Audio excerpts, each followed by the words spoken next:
siraadka buundada cid kastaa mari doonto laakiin dad badan ay ku hooban doonaan. waxaa dhacaysa maalin aysan jirin dib u noqosho, maalin ay qoraxda korkaaga ku gubanayso dadkuna dhulka ay ku dhammaanayaan. waxaa dhacaysa maalin la yidhaahdo qiyaame. dadka waxaa loo kaxayn doonaa meel ballaaran oo mugdi ah, waxaana hortooda ka muuqan doona wax la mid ah oo aad mooddo buundo aad u dhuuban, aad u fiiqan oo aad u madow. tanina waa siraadka aad mar walba maqasho, buundada keliya ee looga gudbo jannada, balse waxaa hoosteeda ka holcaya naar. siraadku waa buundo dherarkeedu yahay fogaan aan la odorisi karin, ballaceeduna yahay sida cabbirka mid ka mid ah timahaaga amaba ka sii yar. fiiqnaanteeda ama afkeeduna waa sida seefta oo kale. ogowse muslin iyo gaalba waa lagu amri doonaa oo uu mari doonaa siraadkaasi. hoosteedana waxaa ka gubanaya naar, holac madow, qaylo, cabaad iyo malaa'ig ku sugan oo gacmahooda ku jiidaya cid allaala ciddii ku dhacda. qofkii halkaas ku dhaca suuragal uma aha inuu kor u soo noqdo, mana laga yaabo mar kale. qur'aanka kariimka ah wuxuu leeyahay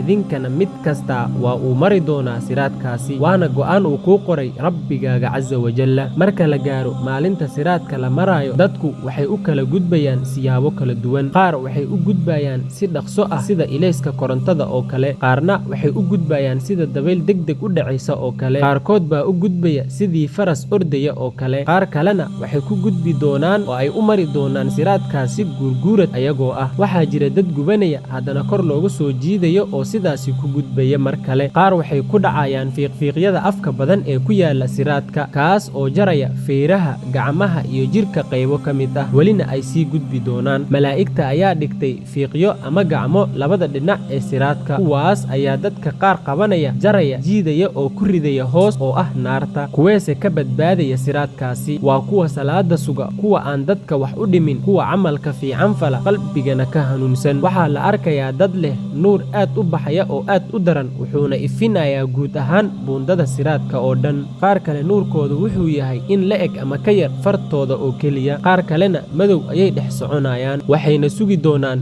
ilaa marka dadka kale oo ifaya soo agmaraan, qaarkoodna wayba ku hoobtaan. qur'aanka sharafta badan ee kariimka ah wuxuu sheegayaa maalin nuurkaaga ku hogaaminayo iyo gacantaada midigta ah oo kuu ifayso. siraadka marka la gudbo waxaa xagga dambe ku sugan malaa'ig kuu dhoola caddaynayso oo kugu leh nabadgelyo iyo naxariis, ku noolaada jannadii aad soo shaqaysateen. balse dhinaca kale kuwa soo dhacay qayladooda waxay ku dhegaysaa oo ay qabsan doontaa samada ama samaawaadka oo dhan. siraadku waa imtixaanka ugu dambeeya, waa mas'uuliyad, waa su'aal, waa naxdin. ma jiro qof ka fakanaya oo ka badbaadaya gebi ahaanba, balse su'aasha ugu muhiimsana waxay tahay, ma diyaarsatay adiga nuurku hogaaminaya marka ay dadka kala gubanayaan? ma leedahay camal ku badbaadin kara marka fiiqyadu feerahaaga gooyaan? haddii aad doonayso badbaado, ku dhaqso oo ilaali salaada, sadaqada iyo samirka. ilaahay ha naga dhigo kuwa ku mara siraadkaasi sida ilayska oo kale oo aanan xitaa arkin hoosteeda. intaas ayaan jeclaaday inaan idinla wadaago. hada wabilaahi towfiiq, wassalaamu calaykum waraxmatullaahi tacaala wabarakaatuh.